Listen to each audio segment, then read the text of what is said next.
So apparently the rule is, pick one career at 17, stay in it forever, never update your LinkedIn. That works great. Until the industry disappears, the company gets acquired, and your entire skill set gets replaced by a software update released on a Tuesday. Today's story is about a woman who did the opposite. Lagos Sidewalk to Paris Runway to an Emmy stage to a Nigerian newsroom. Same woman. 4 lives. Let's get into it. Tonight, we slip into the velvet underbelly of one of the most quietly improbable career arcs in modern African media. A story that starts with a little girl in a policeman's house in Lagos and ends, somehow, with an Emmy on a shelf in New York and a morning show seat in Nigeria that millions of viewers wake up to each weekday. Picture it. Dawn light slanting through Lagos jealousy windows in the late 1980s, the smell of frying plantain drifting from a kitchen, the faint static of NTA news on a tube television, and a tall, watchful little girl named Ojy absorbing every adult conversation like a very calm sponge. This might just be the most strangely calming biography you've heard all week. And yes, we'll be talking about money, fame, marriage, divorce, and live television meltdowns. Fame, marriage, divorce, and live television meltdowns. So, before we continue, take a moment to like the video and subscribe. Let me know in the comments where you're watching from. The household she was born into on the 23rd of April, 1981, did not, on paper, look like the launching pad for an international fashion career. It looked, more or less, like a small museum of Nigerian respectability. Her father, Matthew Egwenu, was a career police officer, climbing steadily toward the rank of commissioner, a position that, in Nigeria, carries less of the donut and precinct feel of an American police show and more of the gravity of a small regional kingship. Her mother, Philomena Ngozi Egwenu, ran the home with the kind of administrative crispness that comes from being married to a uniformed man who keeps strange hours and even stranger silences. Ojy was one of 6 children, 5 siblings buzzing around her, and the family relocated often because Nigerian commissioners of police rarely stay in one state long enough for the curtains to fade. That mobility, in hindsight, did half the work of preparing her for everything that came later. By the time most kids her age were memorizing the route to a single school, she had already learned to read a new city the way some people read a menu, quickly, politely, and with a slight raise of the eyebrow. Her primary education zigzagged through institutions like Queensland Academy in Lagos and St Bernadette Catholic School in Abeokuta, before her secondary years landed her first at Rainbow College in Lagos, and then at Federal Government Girls College in Benin City, Edo State. If you've ever been the new kid even once, you know how character-forming a single hostile lunch table can be. Ojy did this 5, 6, 7 times. The dry joke about being a third culture kid before that was a hashtag basically writes itself. Lagos in that decade was a city walking the strange tightrope between oil boom hangover and structural adjustment migraine. The economy in 1986 had been pushed, courtesy of an International Monetary Fund prescription, into the now famous Structural Adjustment Programme, devaluing the naira and rearranging the financial reality of every Nigerian household practically overnight. That is the mainstream contextual fact tucked underneath her early childhood. She was a Lagos kid coming up at exactly the moment when middle-class Nigerians were learning, often the hard way, that one currency policy decision could shrink a comfortable salary into a thinner version of itself by Christmas. In a police commissioner's home, you could feel the shape of that lesson without quite naming it. School fees were paid on time, but conversations about price increases drifted in from the dinner table, the way smoke drifts under a closed door. A curiously persistent piece of Lagos law holds that in those years, ambitious mothers used to drive their daughters past old Face of Africa promotional posters as a kind of whispered career pitch, an unofficial billboard mentorship program for a generation of tall, watchful girls. There is no neat archive that quite verifies how widespread the ritual was, but several Nigerian models from the era casually mention it in interviews like an inside joke. Whether Philomena Egwenu ever did this with little Ojy is anybody's guess. The woman is no longer alive to confirm it, and the daughter is far too composed an anchor to spill that on live television. Still, it is a tidy reminder that aspiration in Lagos has always been part engineering, part folklore. Inside the Egwenu home, the texture of daily life was both warm and exacting. Her father, by all accounts, ran the household with the same calm, slightly intimidating restraint he used at work. the sort of man whose disappointed silence could land harder than another father's shout. Her mother was the emotional architecture, the one who insisted on prayers, manners, and the polite skill of looking adults in the eye when answering a question. Friends from those years describe Ojy as the quietest of the loud siblings. Observant, a touch bookish, the kind of child who would sit on the staircase and listen to grown-up arguments about politics without breathing too loud.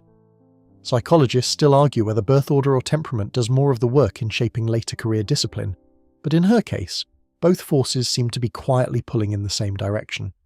The economic backdrop is worth a second pause because it slips under the rest of her story like a quiet bass line. Nigerian middle-class households in the late 80s were the original gig economy adopters. Fathers in formal jobs, mothers running small side businesses, every adult juggling some additional hustle to insulate the family from inflation.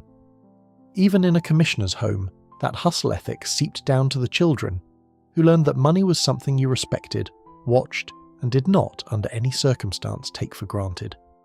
That early hardwiring around scarcity inside stability would later show up in the way Ojy thought about her own income as a teenager, handed her first modelling check. But we're getting ahead of ourselves. That is a story for a later section. For now, picture her at 12, then 13, then 15, already too tall for most school photographs, already drawing the kind of attention from market women and total strangers that Nigerian girls of a certain height learn to manage early. She would hear, "Ah, this one will be on television one day," and would file it away with the polite half-smile of a child who has been told these things since she was 8. Her teachers liked her for being articulate. Her siblings teased her for being aloof. Her father, by quiet, undemonstrative routine, made sure she understood that her last name carried weight. None of this looked, on the surface, like a career in front of a camera. But the camera eventually would come looking for her, and on a perfectly ordinary Lagos afternoon, she could not possibly have script-doctored in advance. A complete stranger was about to walk up, study her face for about 3 seconds, and politely change her life. The afternoon in question, and we will never know the exact date because Ojy herself has been politely vague about it across 2 decades of interviews, was the kind of Lagos afternoon that arrives wearing no warning label whatsoever. The heat hangs in the air, yellow Danfo buses cough past traffic islands, hawkers hold trays of plantain chips above their heads, and somewhere on a sidewalk in Lagos, a tall 17-year-old in school uniform-adjacent clothing is doing something colossally mundane. Running an errand, waiting on a sibling, standing in line, possibly arguing with a sister about who took whose hair tie. None of it should be remarkable. None of it should change anything. But this is the moment a South African talent scout named Jan Malan walks past, slows down, walks back, and politely introduces himself.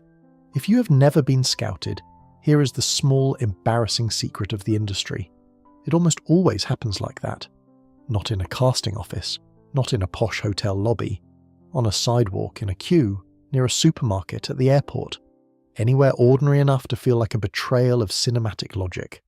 Jan Malan, by then, had built a quiet reputation as one of the most prolific scouts on the continent, the calm South African gentleman with the eye, the man who could spot a future Vogue cover the way a sommelier picks a vintage off a list. He had already, the year before, plucked another tall Nigerian girl out of a Lagos crowd, a girl named Oluchi Onwagba, who would go on to win the inaugural Mnet Face of Africa in 1998 and become, very quickly, one of the most recognisable black models on the planet. He was, in other words, on a hot streak. So when he stopped in front of Ojy that afternoon, he was not freestyling. He was running an internal checklist he had refined over hundreds of similar encounters: height, proportion, bone structure, the way a face changes between a neutral expression and a sudden smile, the way a girl carries herself when she does not yet know she's being assessed. He handed her a card. He explained, in the careful, faintly diplomatic way scouts use when dealing with parents who might reasonably suspect human trafficking, that he was looking for contestants for a continental modelling competition. He asked politely if he could speak with her family. You can probably guess how that conversation went inside the Egwenu household, because you have already met her father. A near-retiring commissioner of police does not greet a stranger holding a business card with anything resembling automatic warmth. There were, almost certainly, follow-up calls, references were checked, some uncle was probably consulted, somebody's prayer warrior aunt was definitely consulted. The mother, ever the family's emotional engineer, likely spent a few evenings carefully reframing the opportunity in terms a police officer would find palatable, and eventually, slowly, the wall came down. Because here is the mainstream fact tucked into this part of the story. Nigeria in 1998 was sliding into one of the most consequential transitions in its post-independence history, with General Sani Abacha dying that June and the country lurching back towards civilian rule by 1999. Middle-class Nigerian families in that climate were, almost universally, recalculating risk in real time. The idea of letting a daughter audition for an international platform was, in that moment, far less unthinkable than it would have been 5 years earlier. Now for the quirky tidbit, because every scouting story has at least one piece of folklore the industry quietly nods at without saying out loud. In the African scouting circuit of the late 90s, there was an informal rule among scouts that the best new faces were almost never spotted in modelling adjacent venues. Not at fashion shows, not at salons, not at the kind of upscale lounges where a hopeful 18-year-old might park herself with a Coke and a meaningful glance. The thinking, half superstitious and half statistical, was that the moment a girl knew she was angling to be scouted, she lost the very thing that made her scoutable. So the real spots were sidewalks, university gates, school pickup zones, even the airport queue at Murtala Muhammad. Ojinika was, by every account, doing absolutely nothing model-like the moment Jan Malan saw her, which by that small industry superstition was the whole point. Talent agents still argue whether the so-called street eye is a genuine skill or a flattering myth. The industry tells itself to justify the more uncomfortable parts of how it operates. Some veteran scouts insist there is a hard, learnable pattern recognition. Symmetry plus the right kind of asymmetry, height plus a non-runway face, the magic Z-curve of a shoulder line. Others, more cynical, argue that scouting is mostly raw numbers. You stop 1,000 girls, you sign 2, you remember the 2 forever, and that becomes your origin story. Either way, for Jan Malan on that Lagos afternoon, Ojinika Ann Egwenu was statistically the right kind of 2 in 1,000. The competition he wanted her to enter, Mnet Face of Africa, was barely a year old, but already enormous. Mnet, the South African pay television juggernaut, had launched it in 1998, partly as a continental branding exercise, and partly because the European fashion world had developed an appetite for African faces that local agencies in Lagos, Accra and Nairobi could not, on their own, fully feed. The grand prize was a 3-year contract with the New York-based Elite Model Management, which in late 90s leverage was roughly the equivalent of being handed a passport to a parallel economy. For an upper-middle-class Nigerian girl whose family had spent the previous decade quietly absorbing the slow grind of structural adjustment, that detail did not need to be explained twice, so she said yes. The paperwork started. Application photos, basic measurements, the awkwardly choreographed first portfolio shoot in which Nigerian teenagers learn, very fast, that look natural is the cruelest instruction in the English language. There were calls between her parents and Jan Malan's network. There were quiet negotiations about chaperonage, schooling, contingencies. There was probably one tearful conversation with a younger sibling who suddenly realised that her tall, watchful sister might soon be airborne. The decision did not feel cinematic from the inside. It felt like 100 small, deeply bureaucratic yeses stitched together. That is the part the documentaries always trim out. The way life-changing trajectories almost always begin with a small stack of slightly boring forms. By the time the finalist invitation arrived, the next location on the itinerary was already locked: Ghana. The edition of Face of Africa she'd been entered into would hold its grand finale there, on a stage built specifically for the event, with Mnet cameras and a continent's worth of judges, and a teenage Ojinika Egwenu's name printed in the programme among other tall, slightly nervous girls from across the continent. None of them, on the way to Accra, could have predicted who would win, who would simply place, and who would slip away with no contract but with an unshakable, lifelong story about the year a quiet stranger with a kind face and a sharp eye stopped them on a Lagos sidewalk and politely offered them a different version of their own future. Accra in those days was both a city catching its breath and a city flexing, modernising fast but still wearing the relaxed shoulders of a smaller capital, the kind of place where billboards and bougainvillea share the same fence. The contestants arrived by 2s and 3s, each girl trailing a single suitcase and a vague, half-rehearsed plan for how to behave around cameras. There was a hotel, somewhere modest, somewhere disciplined, and there was a schedule that read like a military timetable typeset by a fashion editor. Morning runway drills, afternoon makeup tutorials, evening interviews with Mnet producers who asked clever-sounding questions in order to figure out which girl could hold a microphone without flinching. Ojy, by every behind-the-scenes account, slotted into that environment the way she had slotted into every new school of her childhood. Quietly, attentively, with the small interior monitor of a girl raised by a police commissioner. She watched. She listened. She did not, like some of the other contestants, immediately try to befriend the camera. She befriended the schedule instead, which is a slower and more durable strategy. Anyone who has ever spent 10 days in close quarters with 20 competitive teenagers and 3 exhausted choreographers knows that the girl who reads the room is rarely the one who wins, but is almost always the one who endures. The competition itself was by then a serious operation. Mnet had taken what could have been a glorified pageant and engineered it into a continent-spanning broadcast event, with a real industry payout at the end, and that is the mainstream fact you should let settle for a moment. Face of Africa was the first modelling competition on the continent to produce, in measurable terms, multiple international careers in a single decade. Ojy Okpe, the previous winner, was already walking in Milan and Paris by the time Ojy arrived in Ghana. The contest had, almost overnight, become Africa's most credible modelling export pipeline. For European agencies, it functioned as a pre-screened talent draft. For African girls, it functioned as a kind of lottery in which the tickets were not money, but height, bone structure, and the willingness to leave home for a parallel economy. Boot camp, as the contestants called it, ran on a rhythm somewhere between a fashion school and a low-key reality show. Each morning the girls were measured, walked, photographed, and gently critiqued. Each afternoon they were dressed in outfits that looked reassuringly normal on a magazine page and absolutely ridiculous in a hotel hallway. Each evening they were sat down with cameras and told to speak in English about who they were and why they deserved a 3-year contract. For Ojy, that last exercise was perhaps the easiest of the entire competition. She had been answering polite, slightly intimidating questions from her father's colleagues since she was 8. The producers liked her. She did not try too hard. That too was strategic.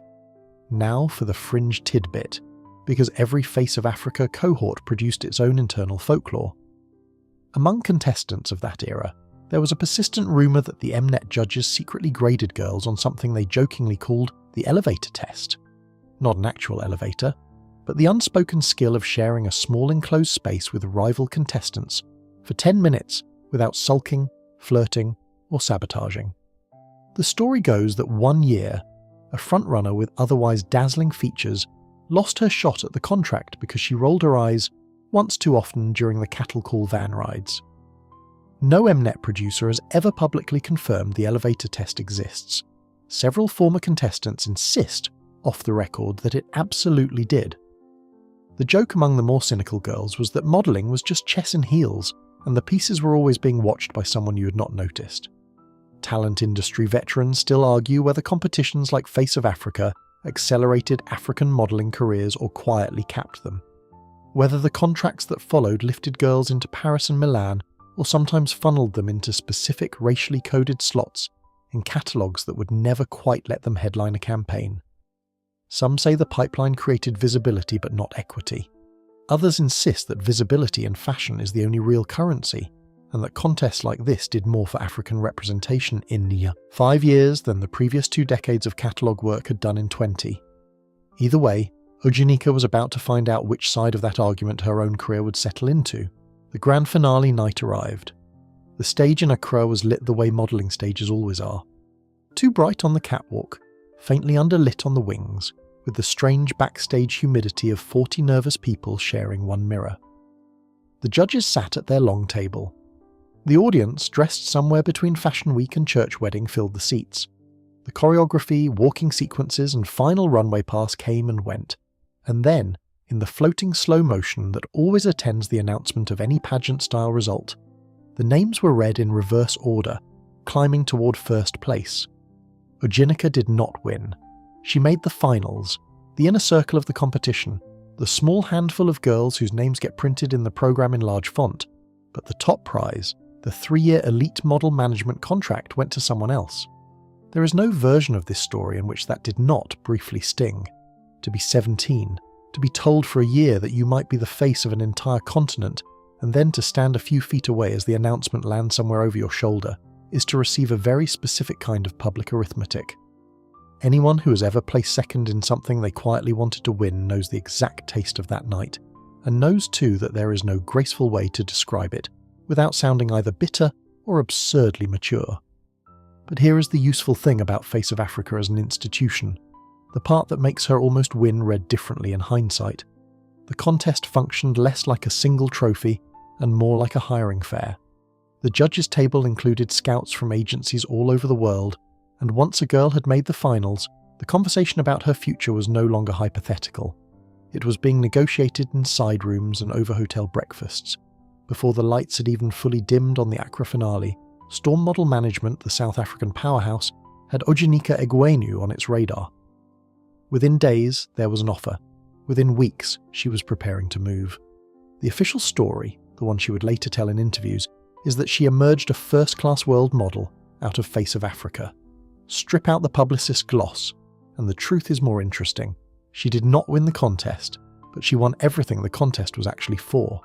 She came home with a contract waiting for her, a small wardrobe of high-quality test shots, and the very particular, slightly steely confidence of a teenager who has stood under continental stage lights and not visibly flinched.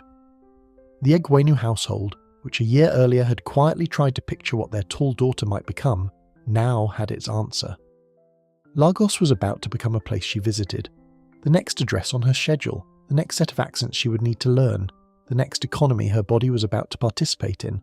All of that was waiting for her in South Africa. Johannesburg, when she first landed there, looked nothing like the version of itself sold to tourists. It had skyline, it had highways, it had a winter that genuinely surprised a Lagos girl whose mental file for cold topped out at a strong air conditioner. The Storm Model Management offices sat in one of those neat, glass-fronted commercial buildings in Sandton, a part of town engineered for people whose passports were always slightly thicker than everyone else's, and on her first morning she walked in with the calm interior posture of someone who had already done one impossible thing and was now bracing for the next. The contract was real. The paperwork was real. The booker assigned to her, a brisk, kind, slightly chain-smoking woman with a binder full of headshots, was real. And the first thing they did, almost ceremonially, was take her measurements again, shoot new test images, file a few of the existing ones for European agencies to flip through, and quietly enter her into the rotating internal weather report of which clients were casting which campaigns that week. To everyone on staff, she was, technically, just another new face. To her, that morning was the moment her face stopped belonging exclusively to her, and started belonging in part to a calendar. The first booking came faster than she expected, because the South African fashion industry in those years was running hot. Within weeks, she had landed on the pages of Drum, South Africa's iconic black lifestyle magazine, a publication that had been chronicling the cultural texture of urban black South Africa since the 1950s, and within months she had also turned up in True Love, Elle South Africa, and Cosmopolitan. There is a small, slightly disorienting joke every working model eventually makes about this stage of a career. You walk past a newsstand, see your own face, and your first reaction is not pride but mild surprise that the printer finally got the colour balance right. It is a very specific kind of vertigo. And then there was the Runway. South Africa Fashion Week, which had launched in Johannesburg in 1997, had by then become the most credible high-fashion showcase on the continent, and this is the mainstream contextual fact worth pausing on. Post-apartheid South Africa, between 1996 and the mid-2000s, experienced one of the fastest creative industry expansions of any African economy, with fashion, advertising and broadcasting, all riding the same wave of foreign investment and pent-up domestic creativity. Designers like David Clayle and Stone Cherry were quietly redefining what African luxury could look like in a global wardrobe. Magazines were importing African models from across the continent because the local talent pool, after decades of structural neglect, could not yet meet the demand. Ojy walked into a market that had been waiting, almost impatiently, for someone exactly like her. Now for the fringe tidbit, because every fashion city has its strange backstage economies. Among working models in Johannesburg around the turn of the millennium, there was an informal, slightly mythological pecking order based on what kind of taxi a girl took to a casting. The top-tier girls, the ones with European bookings, were quietly chauffeured by their agency. The next tier called metered taxis. The middle tier shared minibus taxis, and the newest girls, before anyone fully trusted them, simply walked. The unwritten rule, half joke and half tracking system, was that bookers could read your career trajectory by your transport line, like a private credit score. Ojy Okpe reportedly hit agency car within her first 6 months. A small detail, but in fashion industry math, an early indicator of velocity. Underneath the glamour, though, was the slower psychological recalibration no one quite warns young models about, and that her father's police commissioner household had not prepared her for either. Modelling, for the first time, was forcing her to think about herself as a financial asset whose value lived inside someone else's database. She had a per-hour rate, a per-day rate, a campaign rate, a usage rights rate, and an exclusivity premium. A booker could quote her availability the way a portfolio manager quotes a bond. Whether that realization was empowering or quietly humiliating depends, frankly, on which day you asked her. And fashion historians still argue whether the early 2000s supermodel as personal brand framing genuinely transferred economic agency to the women themselves, or simply gave the agencies more sophisticated tools to extract value from them. 20 years on, that debate is still not settled. What was settled, however, was that the money, by Lagos teenager standards, had become real. The South African rand was not, in those years, an especially robust currency, but for a girl with a contract and no rent of her own to pay, the conversion math back home looked surreal. A single editorial shoot in Johannesburg could cover a year of school fees in Nigeria. A campaign could buy a small car. A long week of runway work could put a younger sibling through a semester. Whether or not she actually wired any of those amounts home that early is a polite mystery she has never fully unpacked in interviews. What she has said, repeatedly, is that the realization of what one face could earn in the right market quietly reorganized how she thought about every subsequent decision she made. She also, almost as a side effect, began to understand the industry's hidden grammar, the difference between a campaign that paid well and a campaign that paid well and built her name. Bookers in those early storm meetings would walk her through which shoots to take for visibility and which to take for cash, and a teenager from Lagos very quickly learned that some jobs were rent and some jobs were resume. She took both, the way every smart young model does, but she paid disproportionate attention to the resume ones, the way a junior banker prioritizes the deal that goes on the tombstone over the deal that just pads the bonus pool. That instinct would matter very much later, but we are still here, still in early 2000s Johannesburg, still in the soft early light of a career that has barely had time to surprise anyone yet. The Drum and True Love covers were the ones her family probably noticed first, because both magazines circulated freely back in Nigeria through the diaspora pipeline. Aunties in Lagos called her mother. Cousins in Abuja sent clippings. Old schoolmates at Federal Government Girls' College in Benin City posted the pages on bulletin boards. The Egwenu household, which a year earlier had been politely vetting a strange man with a business card, now had its tall, quiet daughter staring out from glossy paper at supermarket checkouts. The police commissioner father, by all accounts, said very little about any of it, which is its own form of approval in Nigerian parenting. The absence of objection is sometimes the loudest endorsement available. For Ojy Okpe herself, the loneliness arrived in quieter shifts. She had a furnished apartment, a steady booking schedule, an agency that genuinely liked her, and a continent's worth of Sunday night homesickness that no career milestone quite touched. She made friends. She would later describe other models, fellow African transplants, as the closest thing to family she had in that period.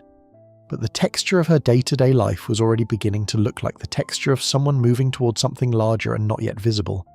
Johannesburg, in other words, was a runway, literally and metaphorically. The next ticket on her schedule, the next agency office she would walk into, the next set of designers who would learn her measurements, would not be in South Africa at all. They would be in a city much louder, much colder, and much more expensive to live in. The next address was Manhattan. Pause for a second. South Africa was the warm-up, the covers, the runway, the agency car. That was her on training wheels. What's about to happen in New York is when her face stops being hers and starts being an asset class.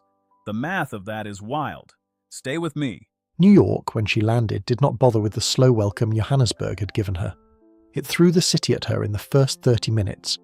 The airport line, the yellow cab driver who took a route she could not follow, the cold that was a deeper, harder cold than Joburg winter, and the strange luxury, even in late autumn, of seeing your own breath under a streetlight on 6th Avenue. The storm management office in New York was different in tone from the Santon one.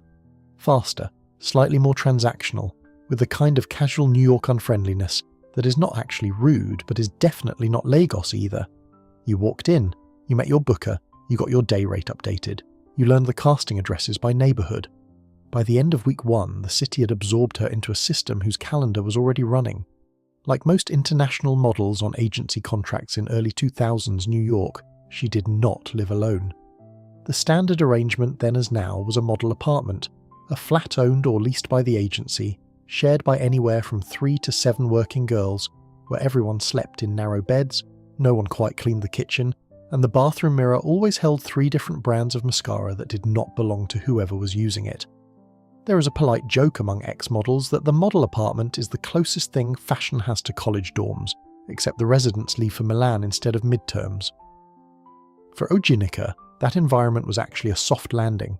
She had been raised in a 6-child household, she had already shared a hostel in Benin City, and the cohabitation logic of stacked beds and shared closets was less of a shock than the cost of a New York cup of coffee. The Gottex booking changed her booking rhythm almost immediately. Gottex, for those who do not live near beachwear advertising, was the storied Israeli luxury swimwear house founded by Leah Gottlieb in 1956, a brand that by the early 2000s had become a fixture at New York's Mercedes-Benz Fashion Week and a regular presence on celebrity vacation pages. And here is the mainstream contextual fact worth dwelling on. From 2001 onward, Mercedes-Benz Fashion Week was held in the iconic white tents at Bryant Park in Midtown Manhattan, becoming the single most concentrated commercial event on the American fashion calendar, with hundreds of millions of dollars in retail orders and editorial placements riding on roughly 1 week of runway shows. To be cast as a recurring face for a swimwear house at that fashion week meant your image was now circulating not only through American magazines, but also through trade buyers in Europe, Asia, and the Middle East. Storm called it her breakout American booking. Internally, she called it her first real American paycheck. She walked Gottex's swimwear line every season for several consecutive years. She did trunk shows for Oscar de la Renta, Paul Gaultier, Versace, Moschino, Ralph Lauren, and Dolce & Gabbana across New York, Paris, and London. Her booker, by 2004 or so, had stopped writing her schedule in pen and started writing it in shorter and shorter abbreviations because the calendar was getting too dense to spell things out. She also began appearing in Essence and in Genevieve magazine and eventually in the pages of Vogue. And somewhere in there, almost without noticing it, she crossed the invisible line between working model and model with a quiet brand of her own. Underneath all of that, though, was the unspoken economic geometry of being a black African model in early 2000s American fashion. And this is the part of the story she's been more candid about in later interviews than in earlier ones. The American industry in those years was beginning to confront, slowly, awkwardly, defensively, its long-running practice of casting roughly 1 black girl per show, of pricing black models below their non-black peers, and of routing black models into ethnic campaigns rather than the prestige editorial spreads that built long-term equity. A black model could book steadily, appear in magazines, even, like Ojy, become a recurring face for a major brand, and still find that her per-show rate landed below the rate of a white model with half her resume. Fashion historians still argue whether the early 2000s represent a genuine inflection point for diversity in American runway casting, or merely a soft reskinning of older economics, with cosmetic adjustments, that left the underlying pay and casting math more or less intact. Both sides have plenty of receipts. Now every modelling era has a hidden custom that outsiders almost never hear about. Among working models in early 2000s New York, there was an informal trick known as the subway cull. Agency rookies who were not getting bookings would, every few weeks, ride the Elle train into Williamsburg on a Saturday morning and be casually photographed by their booker on a borrowed digital camera. The point was to see how a girl read on cheap pixels and harsh window light, which was, basically, how she would read in the first round of any casting director's email triage. Girls who passed the Elle train test got more castings. Girls who did not, The custom was unspoken, never written down, and absolutely happened. Several models from that era still laugh about it the way ex-soldiers laugh about boot camp food, with affection but absolutely no nostalgia. For Ojanika, all of this, the pay gap she could not officially talk about, the subway culls she may or may not have endured, the per-season Gottex bookings, was quietly adding up to a substantial American income. She was, by her early 20s, earning more in dollars than most of her schoolmates in Lagos would earn in a decade. She was sending some of it home. She was paying for her own bills in Manhattan. She was opening a small savings discipline that would, much later, help fund a film production company. And she was also, importantly, beginning to feel the strange psychological weight of being valuable without being entirely seen. A sensation any working creative will recognise, in which your output is praised at one frequency and your interior life is heard at almost none. The other quiet shift was that New York was sharpening her observational instincts in a way Lagos and Johannesburg had not. Lagos had taught her resilience. Johannesburg had taught her professionalism. New York taught her editing, how to read a room of fashion editors in 2 minutes, how to recognise a fake compliment, how to leave a casting before the casting decided to leave her. By her mid-20s, she had the kind of social radar that journalists and television producers tend to have, which is in hindsight no accident at all. The career she would later step into was already, in some unspoken way, training her years ahead of schedule. But before any of that next chapter could begin, before the cameras would pivot from photographing her to being held by her, there were still many runway seasons to walk, still many designers to learn, and still the quiet, accumulating loneliness that came from a life lived in dressing rooms and airport lounges. Manhattan had given her income, exposure, and an industry foothold. What it had not yet given her was a sense of what she was supposed to do with the rest of her life once the casting calls slowed down. That uncertainty was sitting just on the other edge of the fashion calendar, waiting, and the woman she would become was already, in small, invisible ways, getting ready to meet it. The international fashion calendar, when looked at from the perspective of a model living inside it, did not actually have 4 discrete seasons. It had 2, with violent commutes between them. February and September meant New York. Late February and late September meant London. Early March and early October meant Milan. Mid-March and mid-October meant Paris, and then everyone went somewhere quiet for 2 weeks, and pretended their feet did not hurt. Ojanika spent most of her early to mid-20s inside this rhythm, a peripatetic, slightly delirious, deeply photogenic loop of airport queues, hotel keys and dressing rooms where someone she had never met before was always lifting her arm to get a dress over her head. Each designer she walked for had their own tonal weather, and after a year or 2 on the circuit, every working model develops a quiet internal taxonomy of which house feels like what. Oscar de la Renta backstage felt like a Manhattan dinner party. Old school, slightly formal, the kind of fitting where you minded your posture before anyone even told you to. Paul Gaultier was theatre. The casting director would tell you to walk as a character, not as a model, and you either understood or you did not. Versace was loud and warm and ran late, in the way only Italian houses can run late, and somehow still be on time. Moschino was a joke that took itself seriously, which is the only way fashion comedy ever works. Ralph Lauren was American iconography pressed into a single 10-minute show, and Dolce & Gabbana was a thunderstorm, beautiful, draining, slightly stressful, the kind of casting you remembered in your shoulders for 3 days afterward. Now for the mainstream contextual fact, because the casualness of "she walked for major houses" badly underdescribes the underlying economics. By the mid-2000s, global luxury sales attributable to the 4-city Fashion Week circuit were, by industry estimates, in the tens of billions of dollars annually, and the bulk of that retail order book was placed in the 8 days of major Paris and Milan shows alone. A single high-prestige runway booking, even on a modest day rate, was effectively a free ticket into the buyer confidence ecosystem that decided which designers got reordered by Saks, Harvey Nichols and Galeries Lafayette for the next 2 seasons.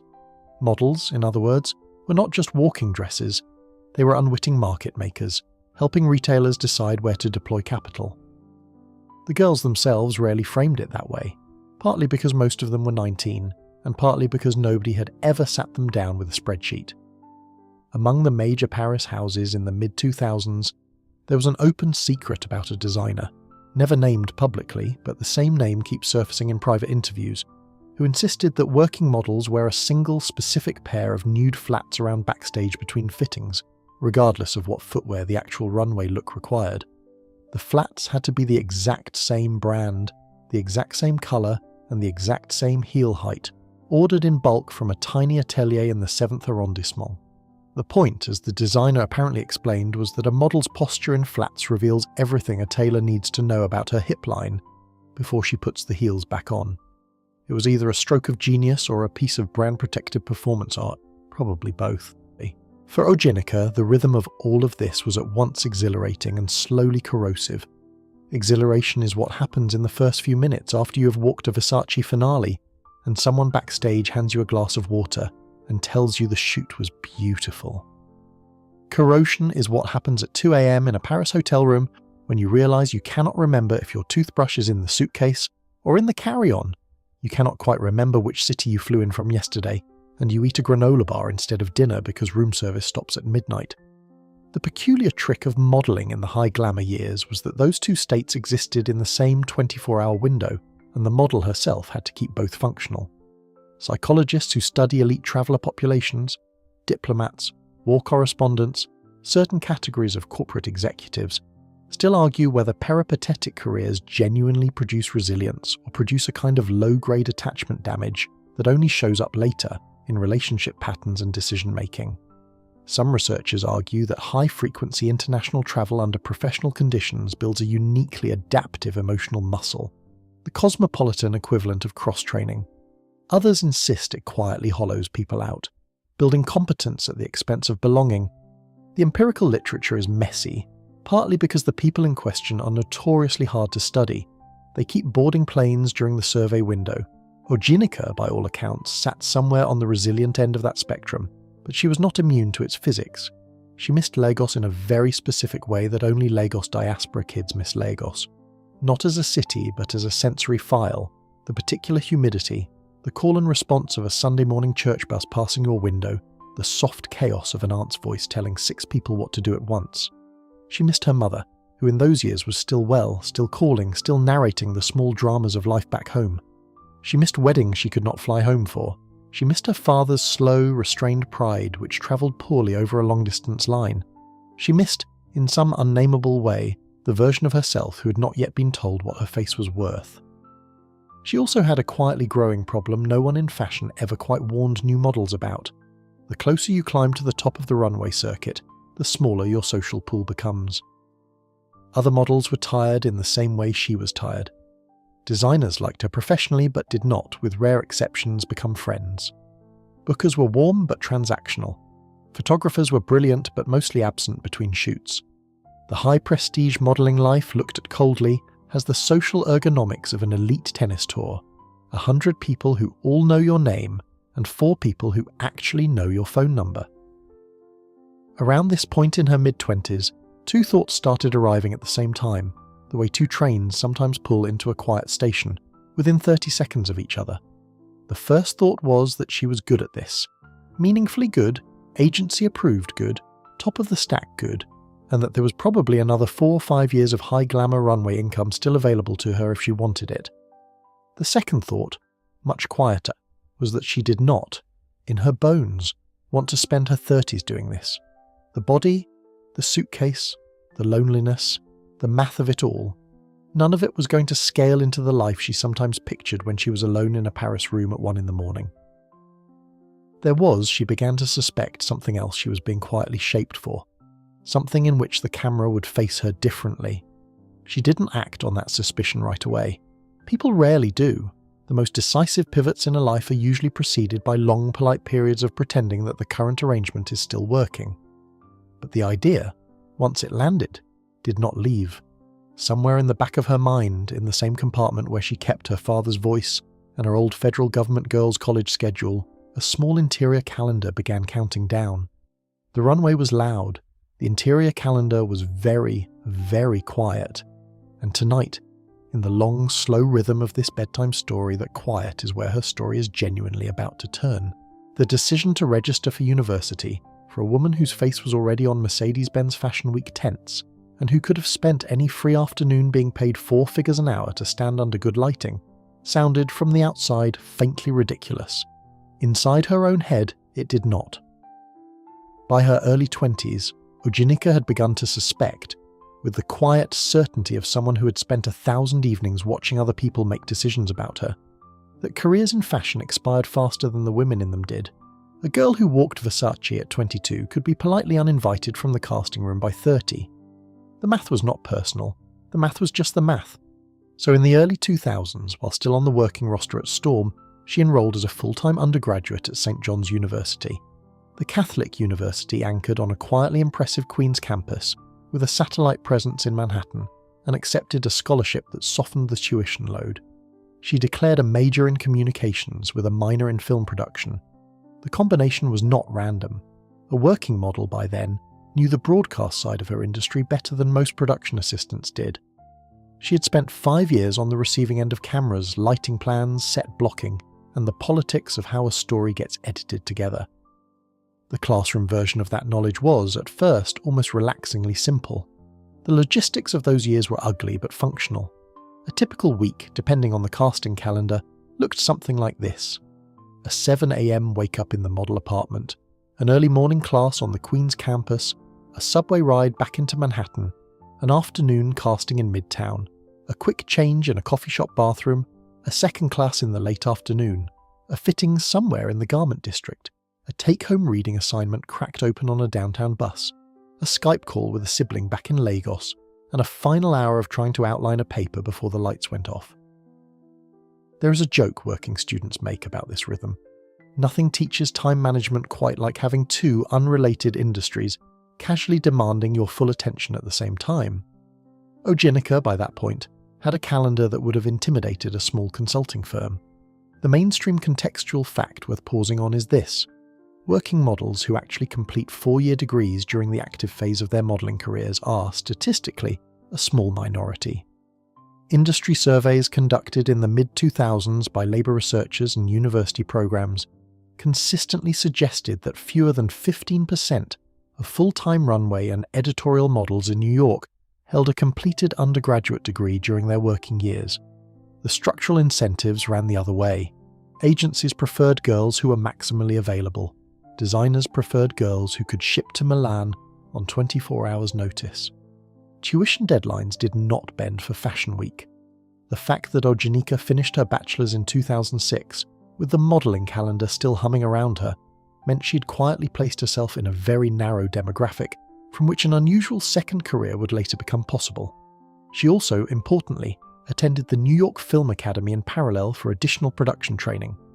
The Academy, founded in 1992 and physically housed in Lower Manhattan, was the kind of place where someone could learn camera blocking, screenwriting fundamentals, and post-production basics in concentrated short courses without committing to a second full degree.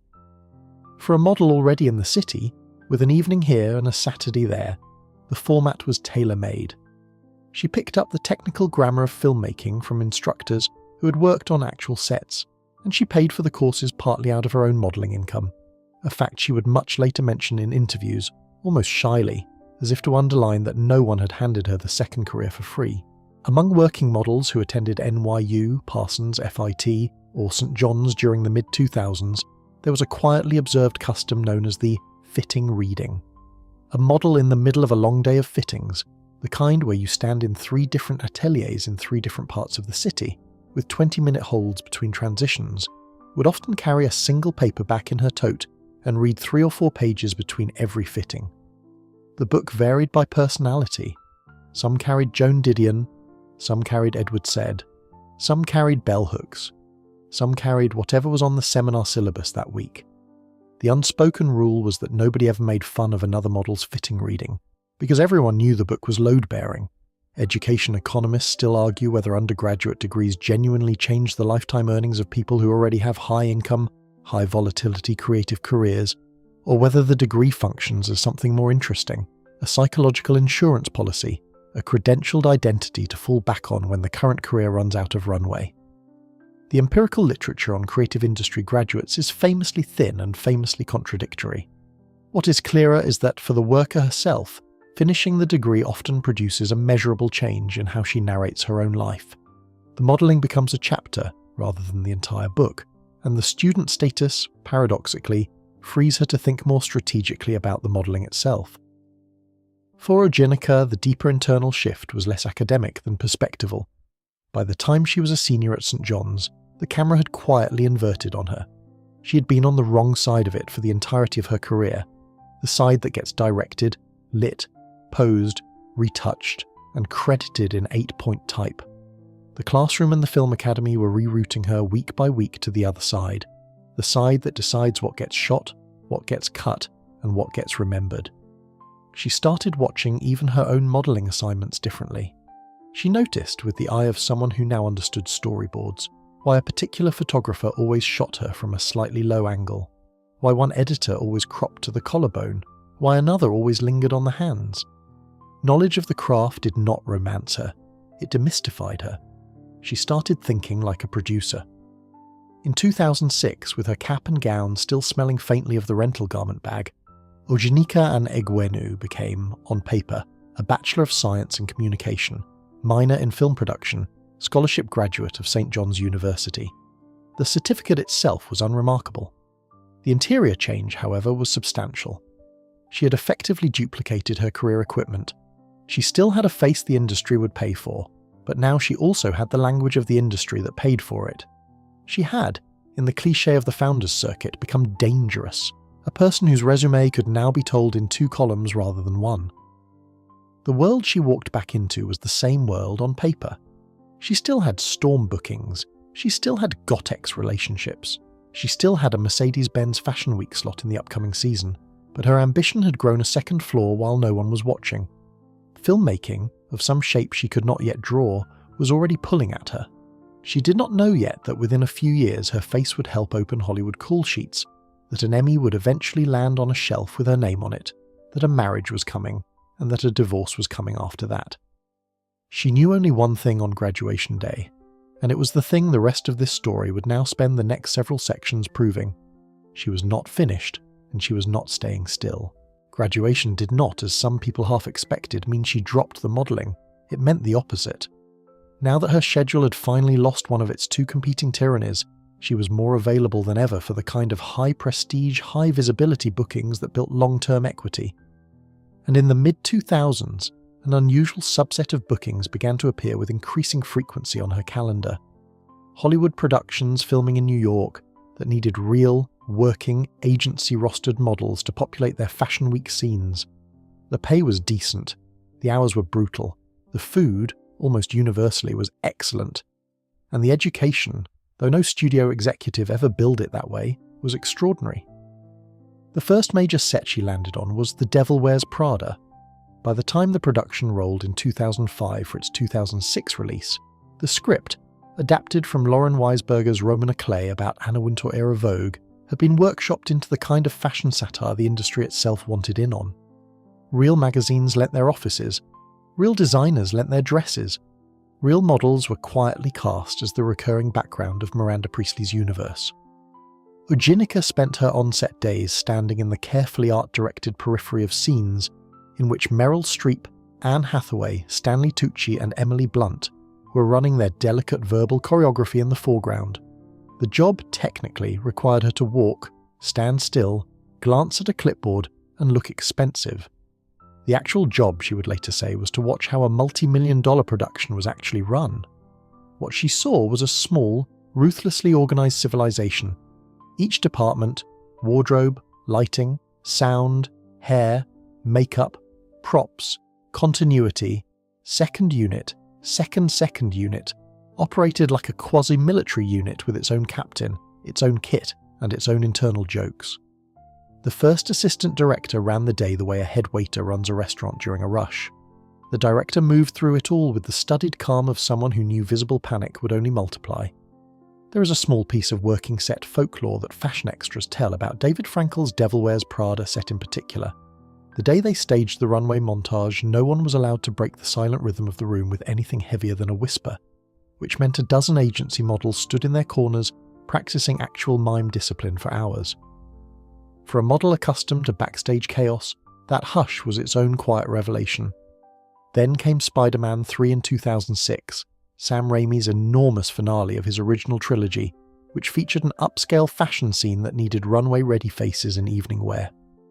Ojy Okpe appeared in that production too, in the carefully crowded periphery of one of those Manhattan glitz sequences that exists in superhero films, primarily so the hero has something to crash into 90 seconds later. The day rate, by industry rumour, was generous. The behind-the-scenes machinery was even larger than Prada's. Spider-Man 3, by industry reporting, ultimately cost in the range of $250 to $300 million to produce, making it at the time one of the most expensive films ever made, and a model standing in the back of one of its New York sequences was, mathematically, standing inside a small floating city of paid labour. That is also the mainstream contextual fact worth dwelling on. The mid-2000s Hollywood productions that filmed in New York operated under tax incentive regimes that effectively subsidized blockbuster shooting in the city, with the New York State Film Production Tax Credit, expanded substantially in 2004, drawing major productions back from runaway shooting destinations elsewhere. By the time Ojy Okpe was working background on Prada, Spider-Man 3, and a slate of other fashion-adjacent New York productions, the city was hosting tens of billions of dollars in cumulative film and television production economic activity per year, with the fashion industry providing a remarkable share of the visual texture in many of those projects. A working model in Manhattan, in other words, was suddenly one of the most cross-castable creative workers in the city. Confessions of a Shopaholic, the 2009 romantic comedy adapted from Sophie Kinsella's novels and starring Isla Fisher, used a similar visual logic, fashion industry texture, as the wallpaper for a comedic plot about debt, longing, and bad decisions in expensive shoes. Ojy Okpe worked on that production too, by which point the rhythm of being on set, finding the holding area, signing the call sheet, getting positioned by an assistant director who was 3 coffees deep, felt almost familiar. She had quietly compiled by then the kind of on-set hours that any aspiring producer would have paid tuition for, except she was being paid to acquire them. Every long-running set has its own internal economy.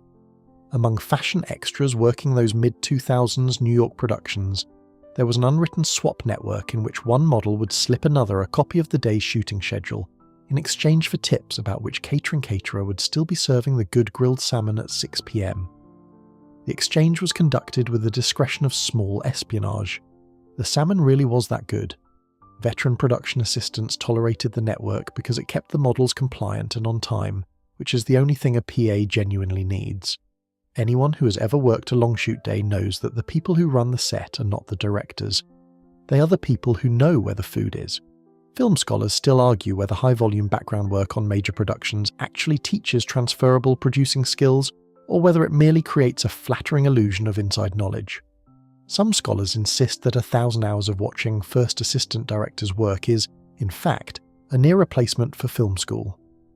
Others counter that the producer's job lives almost entirely in pre-production and financing, rooms the background extra never sees. The truth for most successful crossover careers sits in between.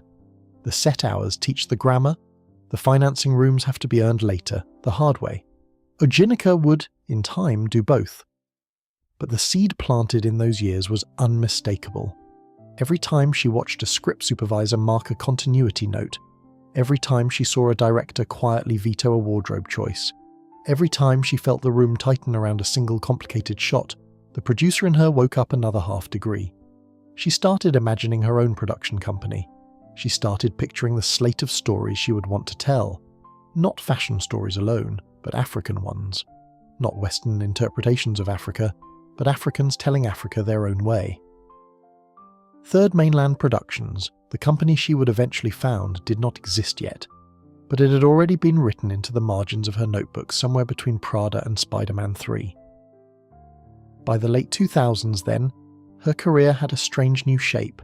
She was still officially a storm model. She was still officially a Gottex face. She was still officially walking runways. But the gravitational centre of her ambition had quietly migrated, almost without anyone in the industry noticing, from being looked at to looking. And in the middle of all of that, an entirely different chapter of her life was about to begin. One the magazines would not photograph, the runways would not announce, and the producers on those Hollywood sets would never see. A young man named Ojy Okpe was about to come into the picture, and Ojy Okpe was about to become Ojy Okpe. Now we leave the sets and the runways behind. The next part of her life is the part the magazines never photographed. Back to it. The truth, as biographies of working models often quietly reveal in hindsight, is that the marriage had not arrived after the runway years. It had grown up inside them.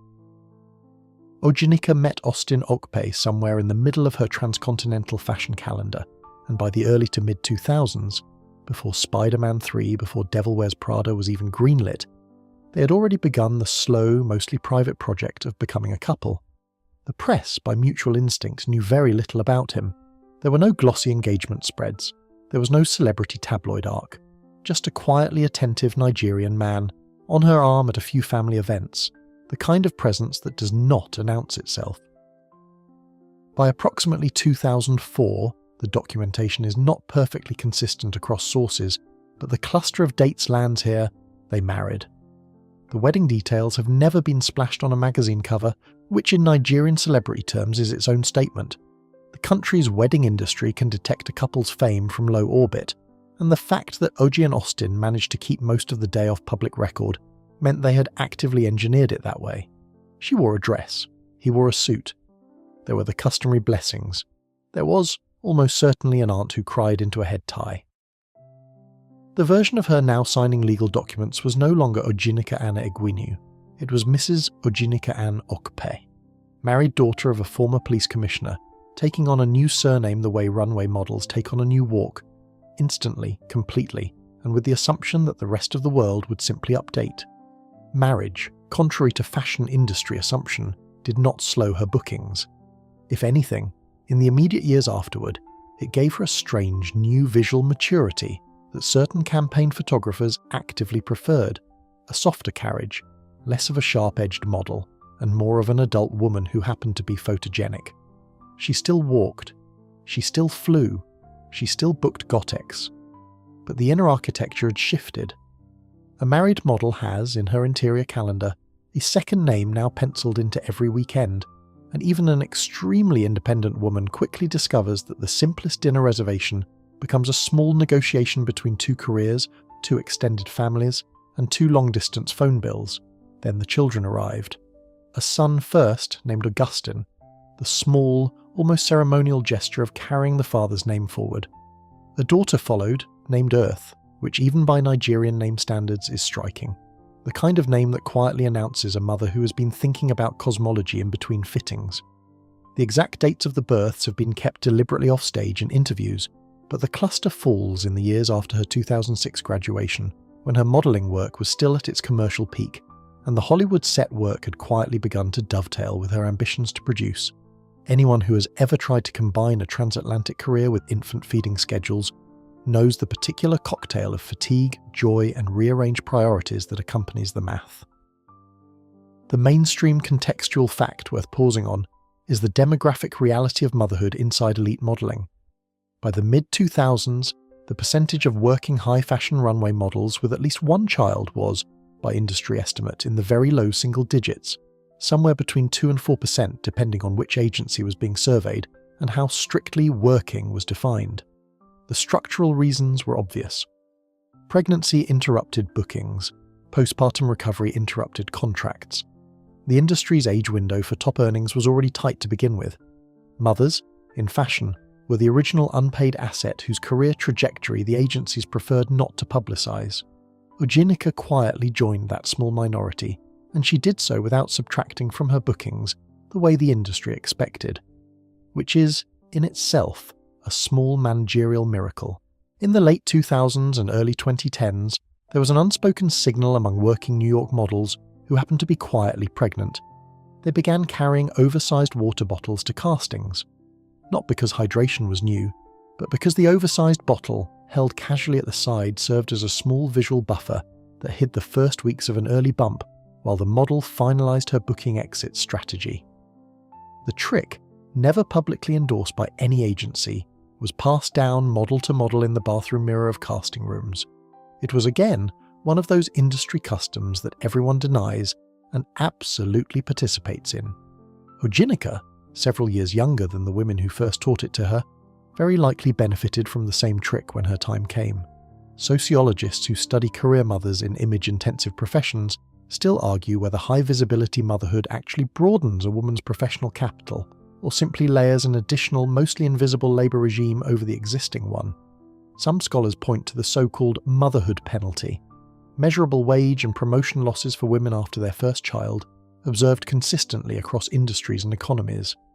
Others point to the smaller, less discussed, creative motherhood premium, found among certain founders, executives, and long-time image economy workers, where the credibility and emotional dimensionality of motherhood subtly opens new commercial doors that were closed to the pre-mother version of the same woman. Both effects are real. Both effects compete inside the same resume. Ojenika's career, looked at from the cheap seats, would eventually accumulate both. What the magazines did not see, of course, was the daily reorganisation happening at home.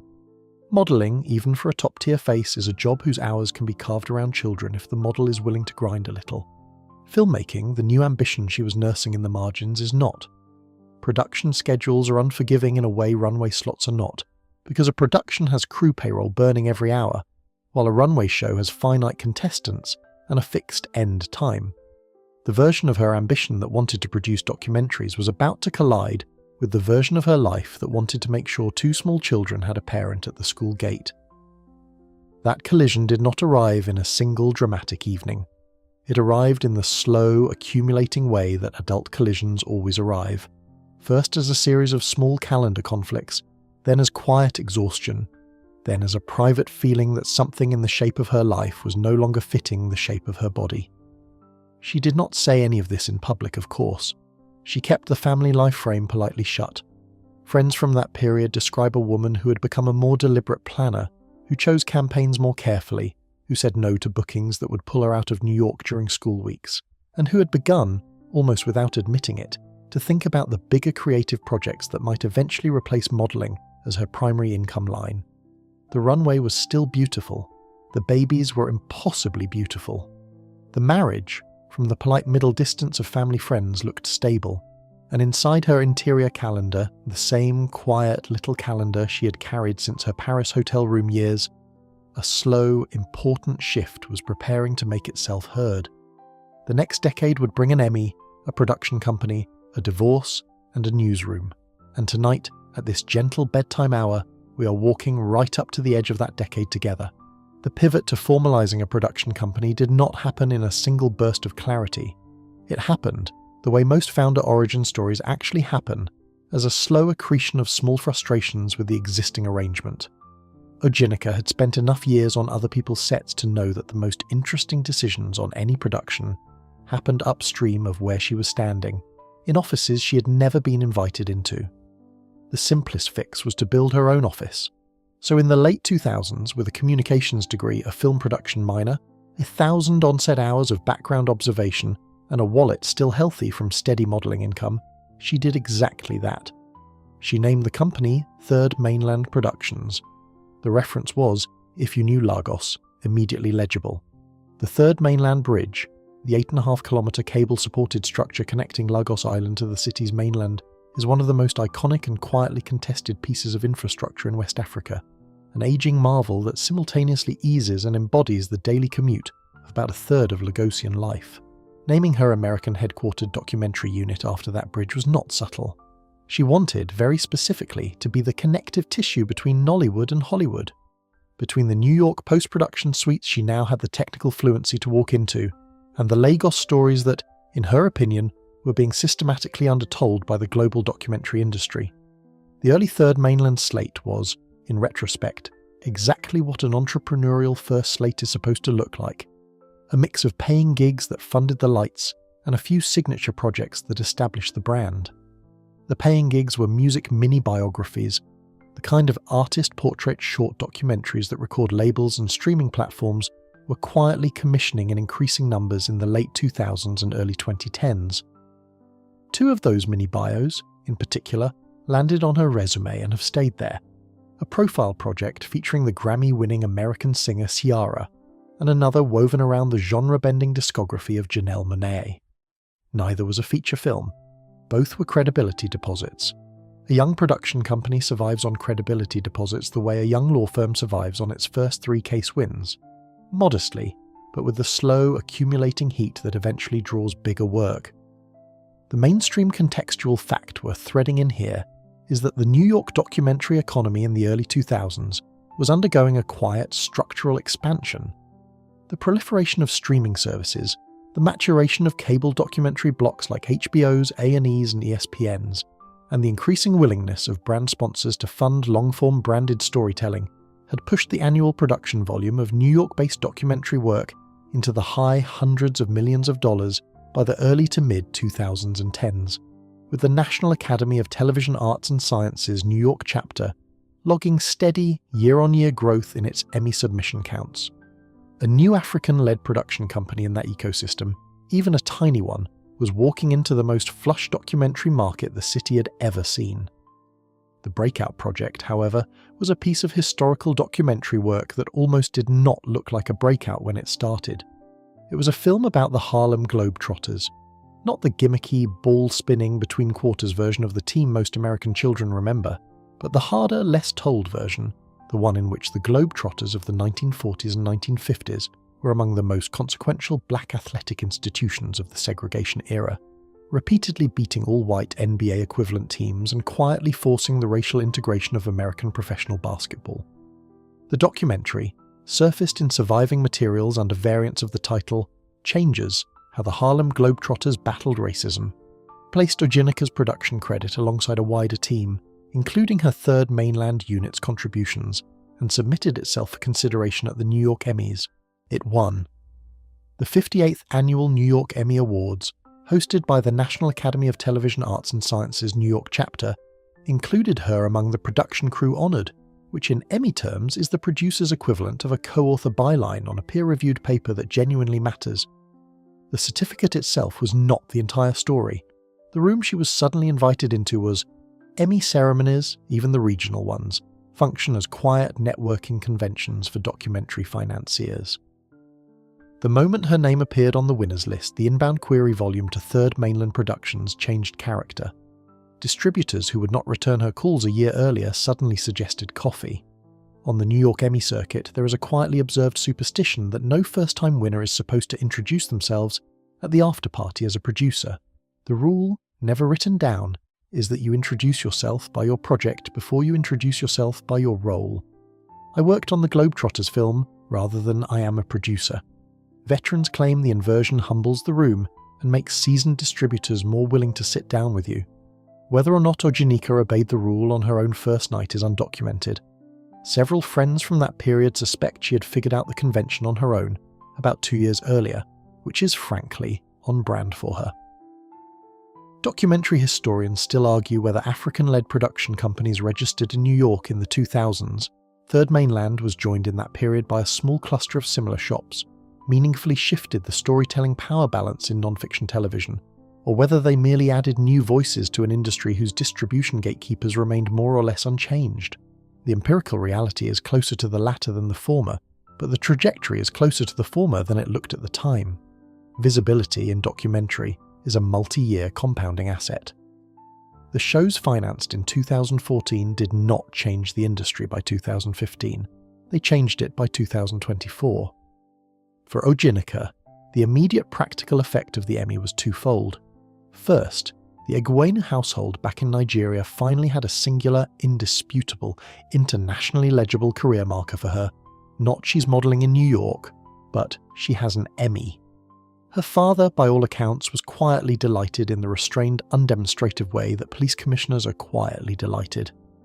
Nobody held a press conference, but the trophy on the shelf was, in the home's emotional ledger, equivalent to a small national medal. Second, the production credit gave her a new vocabulary for negotiating with the network she would soon join.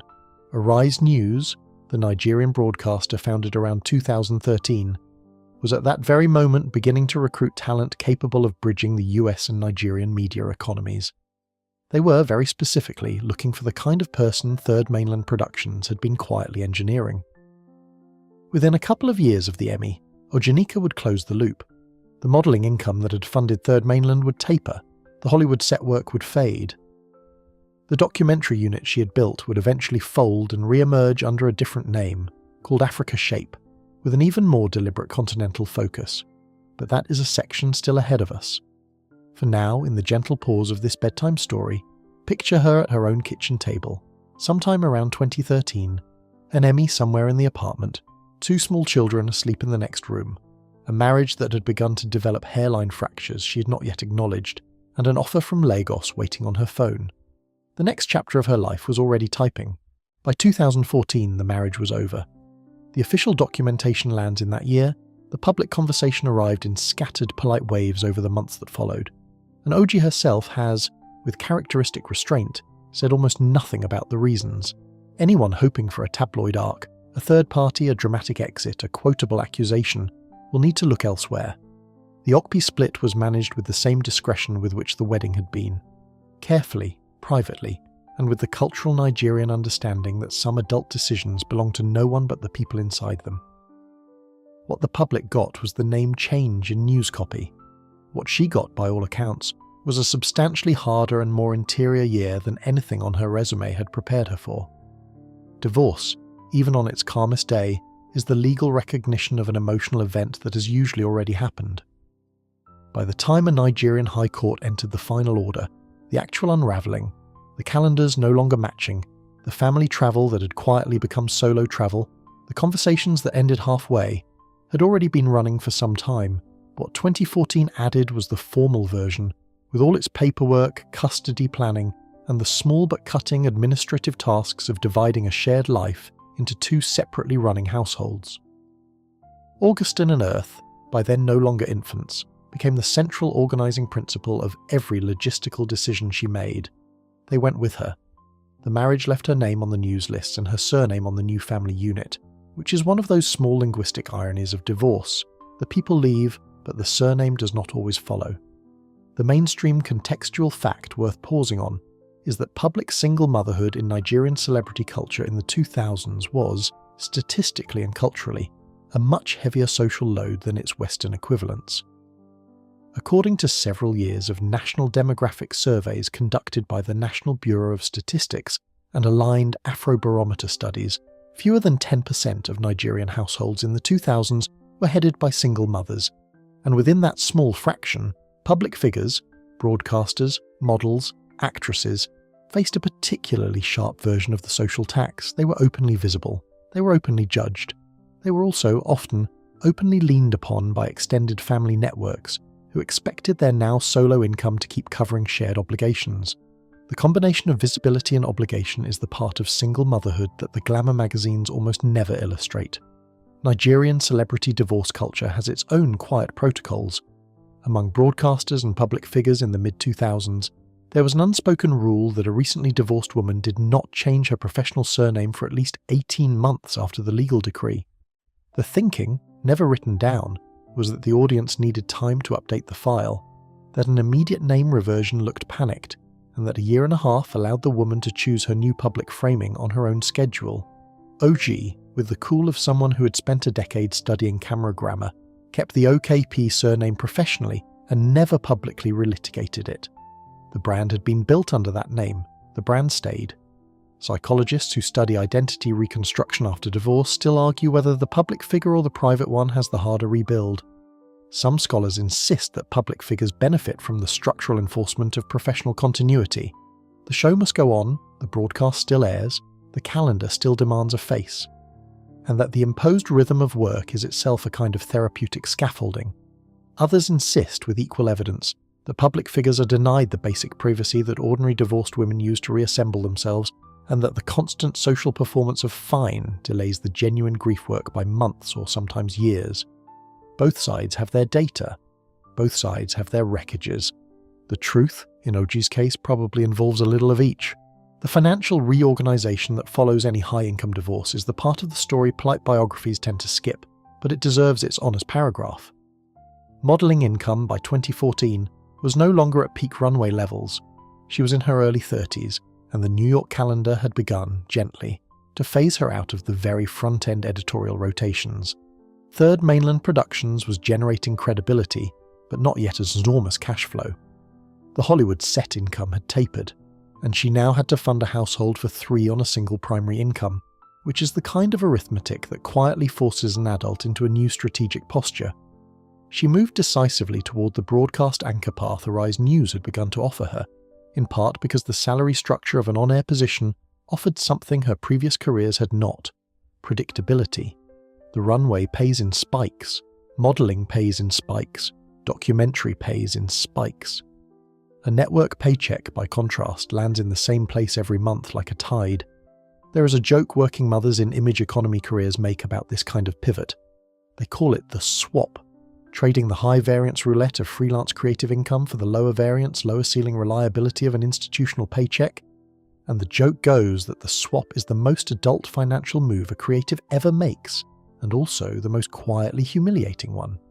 Quietly humiliating because it requires admitting that the romance of freelance autonomy has been costing you sleep for years. Quietly adult because 2 children at private school do not care about romance. Ojy's swap was elegant. It was framed publicly as a career evolution. Privately, it was also a divorce-era financial rationalization. Most professional pivots are dual-purpose like this. The public read of them is usually the polite half of the story. The deeper psychological work, though, was the part she has spoken about most carefully in later interviews. She had been, by 2014, several different women in sequence: the scouted teenager, the storm rookie, the Manhattan model, the St. John's student, the Hollywood set worker, the producer, the wife, the mother, the Emmy honoree. None of those identities had ever required her to ask, in the cold morning hours of single parenthood, who she was when none of them were currently active. The most useful thing the divorce eventually did, and these things are only useful in hindsight, never in the moment, was force her to find an answer that did not depend on a campaign, a contract, or a husband. What emerged on the other side was a calmer, slightly steelier woman whose interior calendar had finally caught up with the outer one. She started writing more. She started studying broadcast journalism with the seriousness that had once marked her studies of communications. She started building the segment ideas that would later become her signature on Arise. She started in private doing the slow inventory work that no glossy magazine ever photographs. And by the time the network's offer had moved from a polite phone call to a contract on a desk, the woman signing it was no longer the woman who had walked into that early Arise meeting as a producer in 2013. She was a more carefully edited version of herself, one who had been through something and who was now ready to do something genuinely new with the lessons. We will in the next section walk into the Arise studio with her. We will meet Ruben Abati. We will sit through the year of brutal political knowledge cramming that nearly broke her. But before we leave 2014, let the moment land. The very last of the runway eras was now behind her. The marriage chapter had closed, and the woman who was about to become one of Nigeria's most recognizable broadcast faces had quietly, definitively, finished the longest interior rewrite of her life. She joined Arise News in 2013, technically as a producer, which was the politely titled role her resume had earned and her interior ambition had set up. The network itself was brand new, founded that same year by Ojy Okpe, the influential Nigerian publisher behind This Day newspaper, as an ambitious Pan-African news brand with bureaus eventually planned across Lagos, Abuja, London, Johannesburg, and New York. Its founding pitch was simple and slightly audacious: that Africa deserved its own CNN, run by Africans, headquartered close enough to its audience to feel familiar but globally connected enough to be taken seriously. For a Nigerian-American producer with an Emmy on her shelf and 20 years of New York fluency in her notebook, Arise was an almost embarrassingly perfect fit. She started in the production trenches. She learned the studio's quirks. She watched a brand new news operation try in real time to figure out who it wanted to be. For the first several years, she stayed mostly off camera. She produced segments. She helped commission interviews. She built relationships with the talent already on air. She quietly studied the rhythms of the morning show, which by that point had become one of the network's signature properties, anchored on the gravitas of veteran journalist and presidential advisor Ruben Abati. From the producer's chair, she had a view of the broadcast operation that almost no other recent transplant from American fashion had. She saw how the political analysis was sourced, how the guest bookings were negotiated, how a Nigerian morning audience actually wanted its information served. By 2017, the bosses upstairs had started to suspect that the tall, calm producer, who knew exactly what she was watching, might also be very effective at being watched. The promotion offer came in 2018. The network wanted her to co-anchor the morning show, beside Ruben Abati, 5 days a week, live. The terror, for a model-turned-producer who had not grown up inside Nigerian political discourse, was extremely real. She would later, with characteristic honesty, describe joining the morning show as learning how to ride a bicycle. Except the bicycle was on live air, the cycling was being watched by hundreds of thousands of Nigerians at breakfast, and the man pedalling next to her had spent 30 years building a national reputation in exactly the territory she did not yet know. The very serious mainstream fact to anchor here is that morning current affairs television in Nigeria, by the mid-2010s, was a uniquely demanding broadcast format. A daily 3-hour live show that required its co-anchors to be conversant, on the spot, with breaking national politics, federal budget policy, central bank monetary decisions, oil sector dynamics, judicial rulings and security developments, usually all in the same hour. There was no teleprompter equivalent of, wait, let me look that up. The chair itself was the exam. Now imagine joining that format opposite Dr. Ruben Abati. Abati was, by then, one of the most credentialed talking heads in Nigerian media, PhD in theatre arts from the University of Ibadan, bachelor's in law, decades at The Guardian as editorial board chairman, 4 years as special advisor on media to President Goodluck Jonathan, and a former co-presenter of the legendary television discussion show Petito's Gang opposite Patutomi. He could quote constitutional clauses from memory. He could pivot from a fuel subsidy debate to a Nollywood industry critique, to a federal budget line item without taking a breath. He could intimidate guests merely by adjusting his glasses. Ojy walked into that co-anchor seat with 20 years of New York fashion glamour, a producer's grasp of the broadcast machine, and a politely terrifying knowledge gap on the specific Nigerian policy material that would be flying around her head for 3 hours every morning. The cramming regime that followed was, by her own later admission, the hardest study schedule of her adult life. She would later describe it as preparing for an exam paper for a live show daily. Every night, after the children were down and the household was quiet, she would sit at a desk with newspapers, briefing papers, policy white papers, party manifestos, government budget breakdowns, and the kind of dense Nigerian political economy reading most undergraduates encounter for the first time in postgraduate courses. She built a mental file of every senator. She built a mental file of every minister. She built a mental file of every recent Supreme Court ruling. She read until 2 a.m. She woke at 4:30. She did this for the better part of a year before she felt, by her own account, that she had genuinely caught up. Every long-running morning show develops its own studio rituals. Among the Arise morning team in those years, there was an unofficial pre-broadcast custom called the 7:30 silence. Roughly half an hour before air, the anchors and senior producers would stop talking entirely, even to each other, for somewhere between 3 and 5 minutes. The silence was officially explained as concentration time. It was also, by quiet consensus, a small superstitious circuit breaker that allowed everyone in the studio to clear out the night's anxieties before the red light came on. New hires were never formally told about it. They figured it out on day 3. Ojy reportedly took to the ritual immediately. A model is, after all, a professional at productive silence.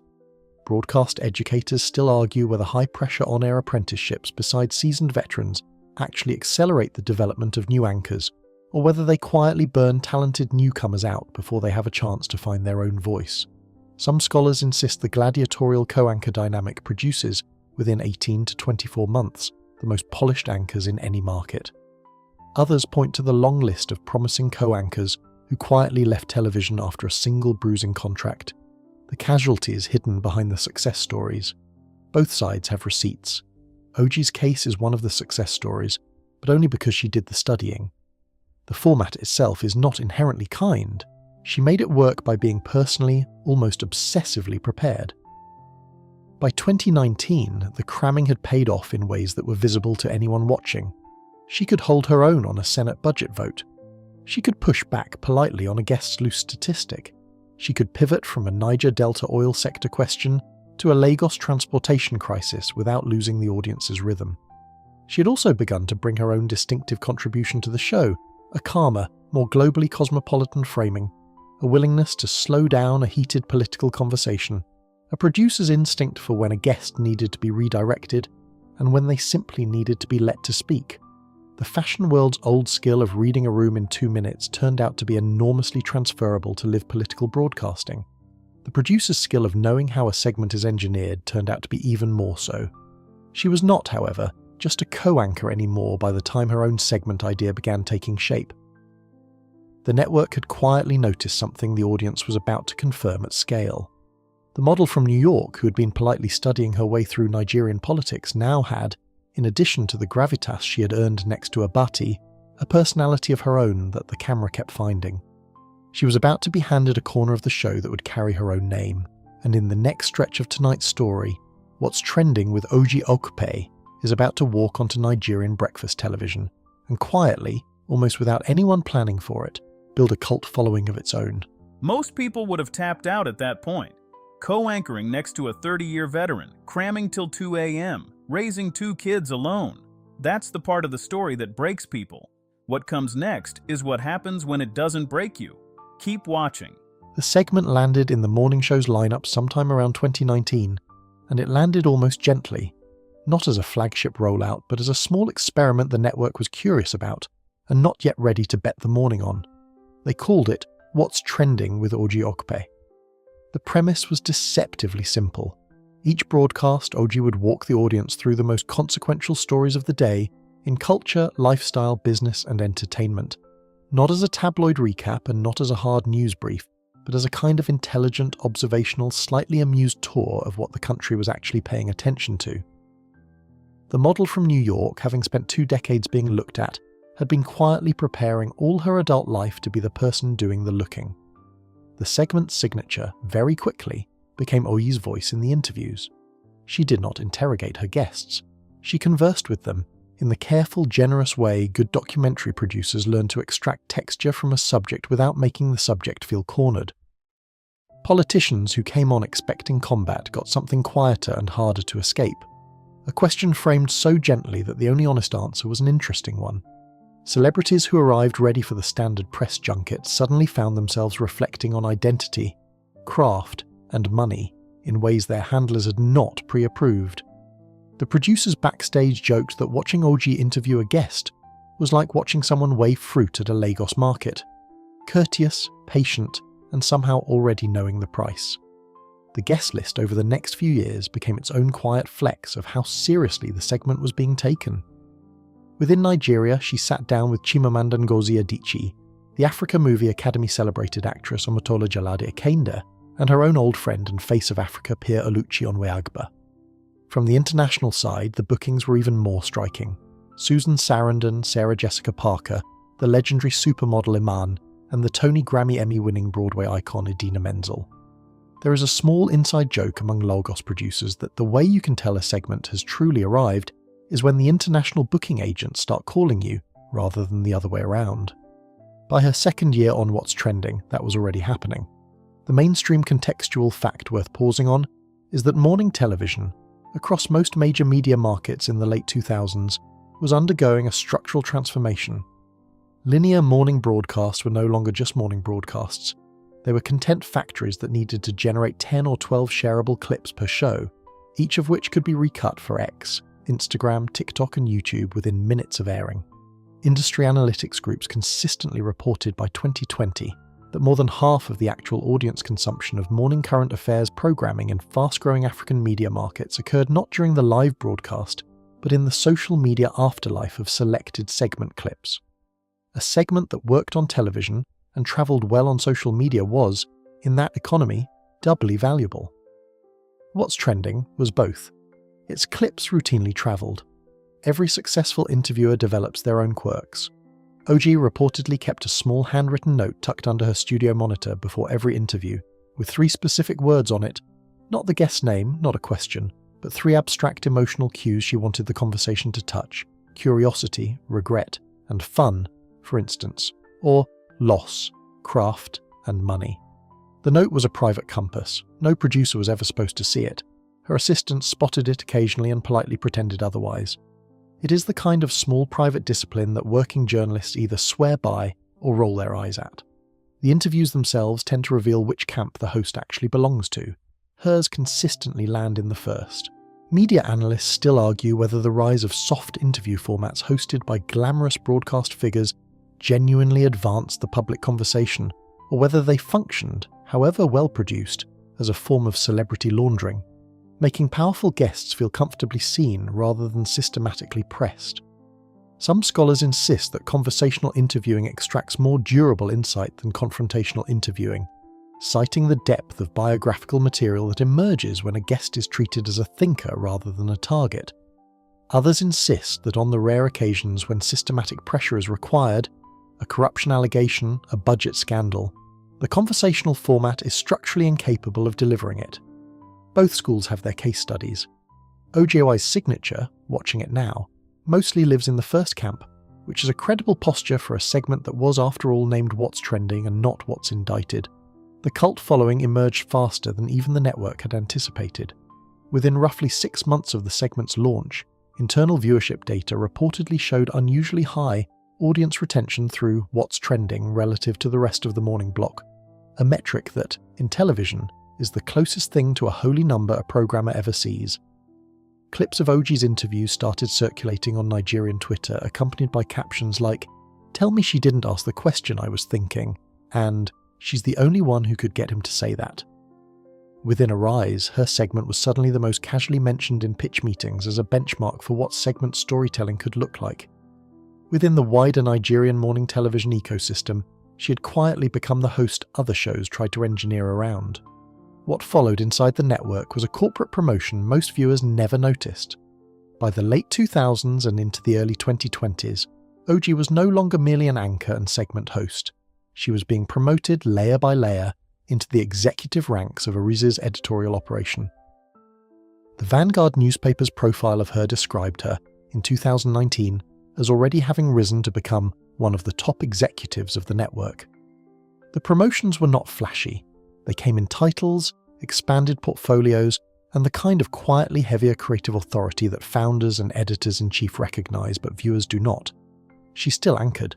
She still hosted What's Trending. She also, increasingly, helped decide what other segments existed, who hosted them, and how the morning block would adjust itself for the next 5 years of African media. The brand by then was something specific and recognisable. Ojy Okpe was no longer the model from Storm. She was no longer just the producer with an Emmy. She was, by the early 2020s, the calmly intelligent broadcast face that Nigerian audiences associated with thoughtful interviews, conversational depth, and a particular tone, globally informed but unmistakably African, that almost no one else on the country's morning broadcast lineup was occupying. She had become a brand with a quality signature, the way certain late-night American hosts had become brands in the 1980s and 1990s, instantly recognisable, hard to imitate, and structurally difficult for the network to replace. We're about to walk into a stretch of her career that involves both the highest formal recognition she had ever received and one of the more publicly awkward broadcast moments of her decade on air. In the next section of tonight's story, we will look at the awards, the Outstanding Africa Journalist Honour, the Television Personality of the Year wins, the 100 Most Influential List mentions, and we will sit through the November 2024 on-air clash with Reuben Abati that briefly made every Nigerian Twitter user a media critic. The good news before we get there is that she handled all of it with the same calm she had built since she was 12. The harder news is that some weeks of live television, no matter how prepared you are, require an entirely different set of muscles. The awards started arriving with the slightly absurd density that happens when a broadcaster has been quietly building credibility for half a decade and the industry's recognition apparatus finally catches up to her. By 2024, in the space of a single calendar year, Ojy Okpe had collected the Outstanding Africa Journalist of the Year award, presented by the Nigerian Institute of Environmental Engineers, the Television Personality of the Year honour from the Coolwealth Awards, an additional Television Personality of the Year nod from Mr. and Miss Nigeria International, and a place on Top Charts Africa's list of the 100 most influential people of 2024. None of these awards individually altered the orbit of her career. Collectively, they confirmed a status that had been informally understood for years. that Ojy was now operating in the rare tier of Nigerian broadcast figures whose name could anchor a panel, an event, or a magazine cover without further explanation. The awards season recognition was supplemented by a quieter, harder-to-engineer accumulation of platform work. Arise News tapped her to lead the network's coverage of the 82nd Golden Globe Awards, the January 2025 ceremony at the Beverly Hilton in Beverly Hills, hosted by comedian Nikki Glazer. She served as Master of Ceremony at the This Day Awards 30th anniversary celebration, and at Arise News' own 12th anniversary gala, internal milestones for the broader Ojy Okpe media empire that effectively crowned her as the face of its public-facing event work.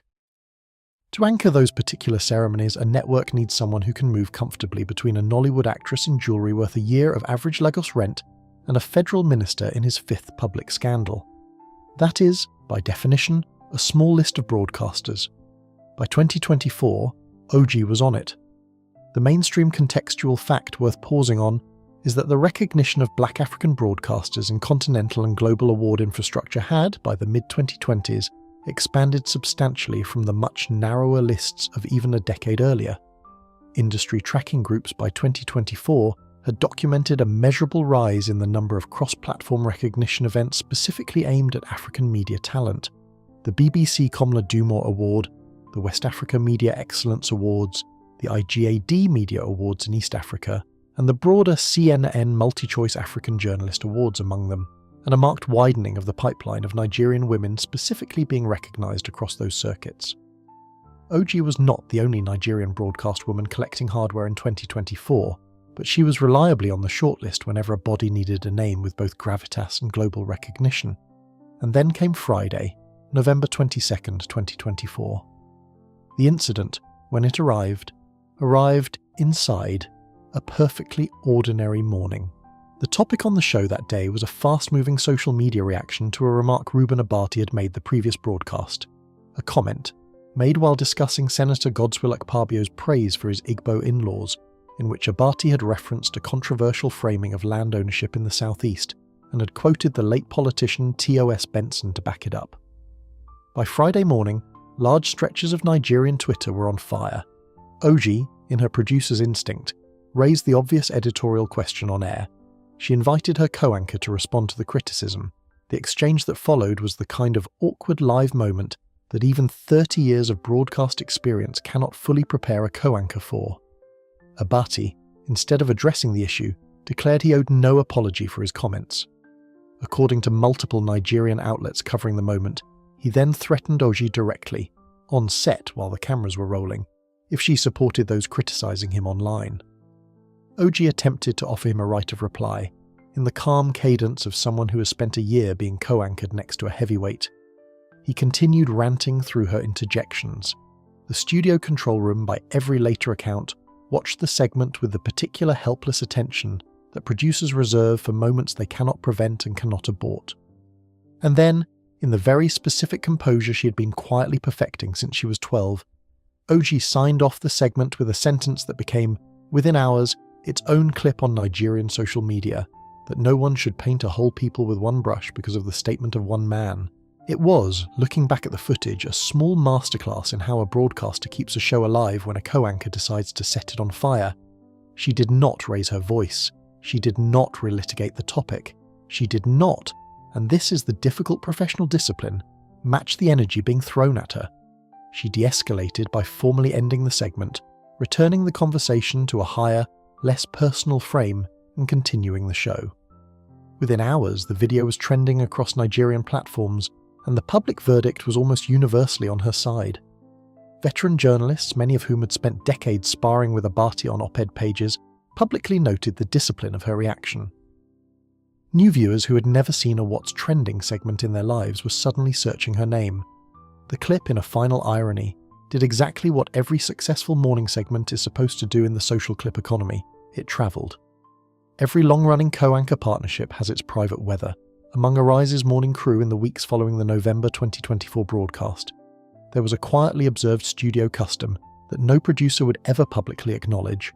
A small ceramic mug that had appeared, almost overnight, on Ojy's side of the desk, gifted by a member of the production team, with no inscription on it whatsoever. The mug was not a statement. It was, by all accounts, just a mug. But every member of the crew understood, without being told, that the gift was a small physical acknowledgement of the previous Friday's events. New hires were never told the mug's origin. They picked up the story by the third week. By month 2, it was just a coffee mug again. That is, in its way, exactly how a healthy broadcast team metabolizes a difficult morning. Broadcast critics still argue whether high-friction live television moments like the November 2024 segment ultimately benefit the network that broadcasts them, or quietly erode the audience trust that holds the morning block together. Some scholars insist that visible disagreement between co-anchors, even uncomfortable disagreement, raises engagement, reminds viewers that the show is live, and provides exactly the kind of unscripted texture scripted news cannot replicate. Others insist that public co-anchor friction signals editorial instability, accelerates audience departure, and damages the trust that morning programming depends on for its peculiar habitual viewership. Both arguments have credible data. Both arguments live, awkwardly, inside any single broadcast team for years afterward. For Ojy, what the November 2024 moment confirmed was something her career had been quietly building toward for over a decade, that she could be tested live on camera by a credentialed sparring partner in a politically charged moment and emerge with her brand of measured calm intact. That is, in television terms, a kind of certified composure. Most broadcasters never get to test it. The ones who do, and pass, become difficult to displace from the morning chair, and it is exactly because she passed that test that the next chapter of her career has begun to open in a direction larger than the morning show, a direction that will, in the next and final section of tonight's story, send her ambition back toward film, back toward continental storytelling, and back toward the original dream that had been sitting in her notebook since the late 2000s. The pivot from Third Mainland Productions to Africa Shape was, in classic Ojy Okpe fashion, both quietly announced and structurally enormous. Third Mainland had served its purpose. It had handed her an Emmy, taught her how to run a small documentary unit out of New York, established her name in the music mini biography circuit, and put her on the radar of the Arise leadership that would eventually invite her into the morning chair. But by the early 2020s, the original brief of Bridge Nollywood and Hollywood had begun to feel narrow. She no longer wanted to be the connective tissue between two industries. She wanted to be the architect of a different kind of African storytelling entirely.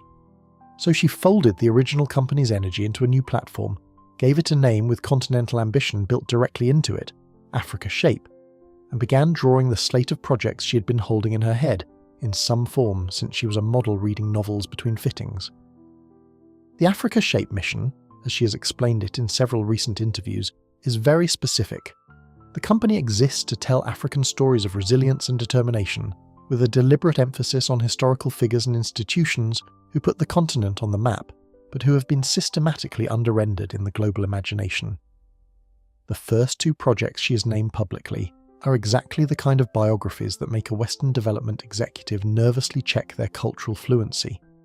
The first is a planned project around Queen Amina of Zaria, the legendary Hausa warrior monarch who reigned in what is now northern Nigeria in the late 16th century, expanded the territory of her kingdom through a string of military campaigns, and entered the African historical canon as one of the most consequential female rulers the continent has produced.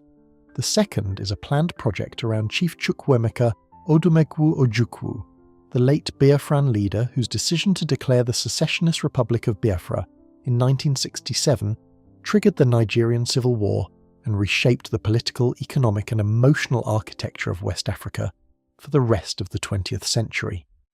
To name both projects in the same breath is to make a very deliberate statement about scope. Queen Amina, separated from us by 4 centuries, is the kind of figure whose biopic invites the world to recognise that African political power has female history far older than any colonial archive prefers to admit.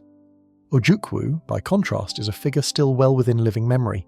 He passed away in 2011, and his story carries the deeply contemporary charge of civil war, ethnic identity, and the unfinished political conversation that the Biafra question still triggers in modern Nigeria.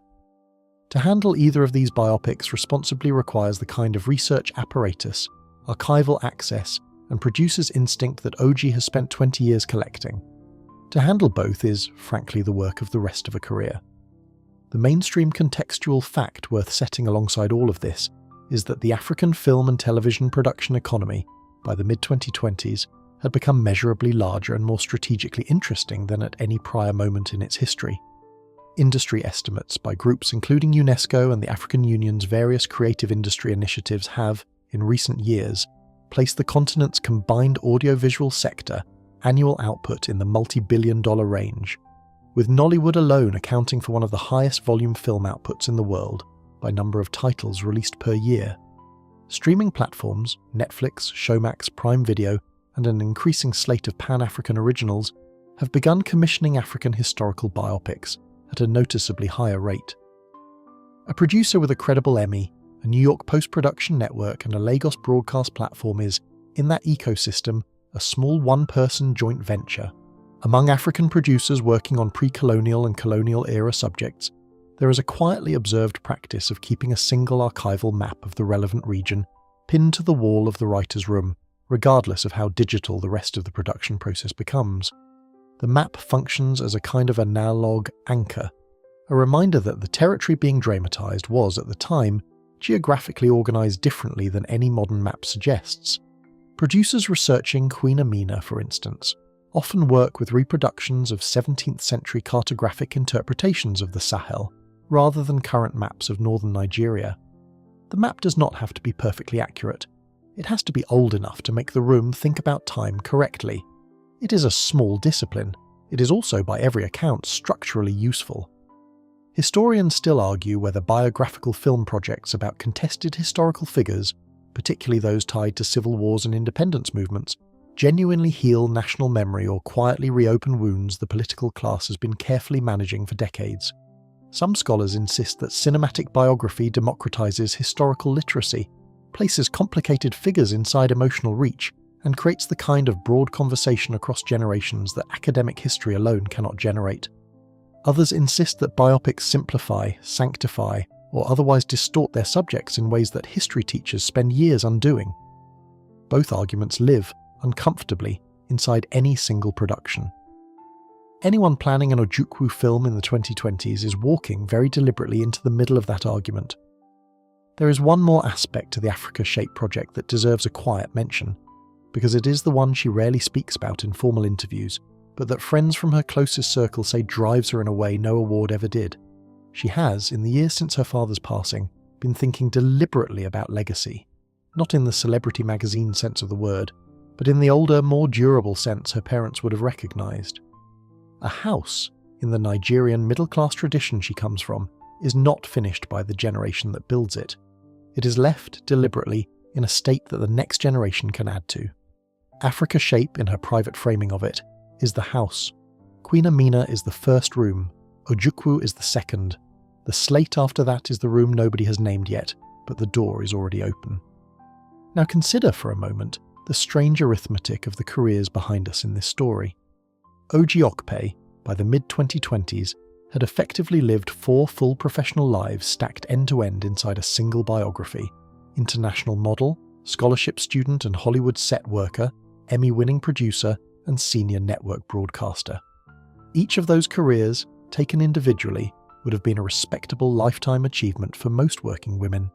Stacked together, they begin to suggest a different category, a career that operates the way certain Renaissance figures did, in which the work was less about choosing a profession and more about chasing a coherent through line across many of them. The through line, in her case, was always the camera. The camera was just located in different rooms in different decades. What evolution actually means, looked at from this vantage point, is something quieter than the runway phrase suggests. It is not, in the end, an unbroken line of ascending fame. It is the slow, patient discipline of letting one career fund the next, letting one set of skills underwrite the next, and refusing to be flattened into a single industry's biography. Ojy will probably never stop being a model in someone's memory, or a broadcaster in someone else's, or a producer in a third someone's. She has made peace with that. The interior version of her, the quiet little girl on the staircase in Lagos, who used to listen to grown-ups argue politics without breathing too loud, is still the operator behind all of it. And so, as we begin to ease this story toward its quiet, slow, sleepy close, let your voice in your head shift down a register, and let the room around you grow a touch more still, and let the noise of all the runways and studios and award rooms we have visited tonight begin, very slowly, to fade. Imagine the soft light of a Lagos morning falling gently across a desk where a woman is leaning over a draft script. A script about a queen who lived 400 years ago in a kingdom whose maps are older than any nation the modern world now recognises. Imagine her paused there in that warm half-light, with all 4 of her careers folded carefully behind her like coats laid over the back of a chair, and a 5th career, the producer's long career, just beginning to unfold in front of her in a language only she has fully learned to write. Imagine the room around her, hushed, almost reverent, in the small private way every good late-night work session is reverent. Imagine that, somewhere in the household 2 now-grown children are asleep, and somewhere on a shelf, an Emmy is quietly catching the light, and somewhere, very far away, the Atlantic is doing what the Atlantic always does. And imagine finally that you are drifting now towards sleep with the small, generous understanding that some lives are built carefully enough that they make room for several careers, several names, and several quiet rewrites, and that the only thing those lives ever truly ask of us in the end is that we pay attention long enough to notice the pattern. Sleep well, dear listener. Sleep deeply, sleep slowly, sleep kindly.